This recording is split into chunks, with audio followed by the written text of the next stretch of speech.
ડભોઈમાં ટ્રાફિકની વધતી સમસ્યાને લઈને લોકો પરેશાન થઈ રહ્યા છે। ડભોઈ નગરપાલિકા હદ વિસ્તારના ટાવર બજારથી લઈ કન્યા શાળા સુધી પોલીસ વિભાગ દ્વારા અગાઉ 2 વારનો ટ્રાફિક ઝોન જાહેર કરી પાર્કિંગ માટે એકી બેકી પદ્ધતિ અપનાવી કડક પાલન કરવામાં આવતું હતું, પરંતુ છેલ્લા ઘણા સમયથી ડભોઈના મુખ્ય બજારમાં એકી બેકીનું પાલન થતું નથી અને મુખ્ય બજારમાં બંને સાઈડ પાર્કિંગ થાય છે।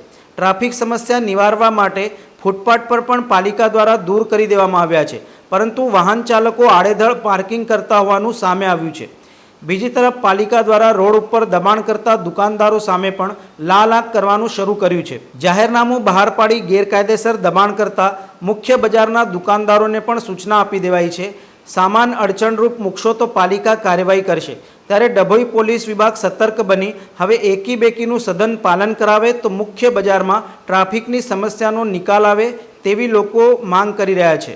સમાચારોના સતત અપડેટ મેળવવા માટે લોકમત ન્યૂઝને યુટ્યુબ ઉપર સબસ્ક્રાઇબ કરો, બેલ આઇકોન દબાવો અને અમારી સાથે જોડાયેલ રહો ફેસબુક, ઇન્સ્ટાગ્રામ અને ટ્વિટર ઉપર।